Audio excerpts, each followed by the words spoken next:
ఓయ్ రాజు, ఇంట్లో ఎవరూ లేరు, మరి నేను ఒంటరిగా నేను ఒకటే ఉన్నా. అనుష్క, ఎవరికి ఎవరు ఒంటరి వారు కాదు అనుష్క, అన్నిటికీ ఆ పైన దేవుడే ఉన్నాడు. ఏంట్రా భూషుడికే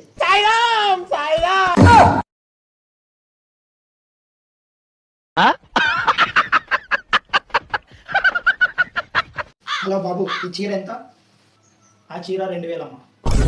1000 రూపాయలకి ఇచ్చేటట్టయితే ఇచ్చేసేయండి బాబు, తీసుకొని పోతా. హలో హలో అంత మేము పెట్టలేము, 200కి ఇచ్చేటట్టయితే ఇవి, లేకపోతే మేము వేరే షాప్కి వెళ్ళిపోతాం.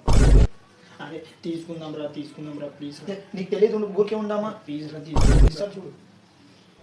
నీకు తెలియదు ఊరికే ఉందామా, అంత రేట్ లేదు ఆ చీర. అమ్మా, మీరు అడిగిన రేట్కి ఆ చీర రాదు, దయచేసి లోపల నుంచి షాప్ బయటకు వెళ్ళిపోండి. మీరు వేసేసాడు, బాగా వేసేసాడు. ఆ ఎగిరిపోతే పోయి సామాన్లన్నా కడిగిపోయి.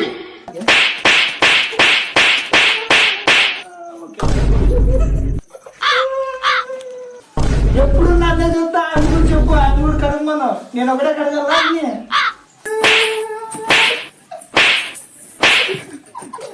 మీరు పని చేసేటట్లయితే ఇంట్లో ఉంటారు, లేకపోతే బయటికి పోండి. మొగుడు కూడా ఇంట్లో వచ్చి అట్లే చేసి పెడతారు. మీ ముందర మీ అత్త తెచ్చి చేసి పెడతారు, ముందర తిందరు. ఇంట్లో పని గిని ఏం లే, ఉన్నే తినడము. నేను బాగా గట్టిగా ఉన్నాను చేసి పెట్టే. సామాన్లు బయట పెట్టిస్తాను, కడిగిపోతే నీ శవం చేస్తాను. ఈరోజు నువ్వు ఎట్లా కడగవు నేను చూస్తాను. నువ్వు కూడా ఏమి పోయి సామాన్లు కడుగు, అంతో పాటు ఎగురుకుంటా. ఇద్దరు పోయి సామాన్లు కడిగిపోతే నీకు కూడా శవం చేస్తుంది ఈరోజు.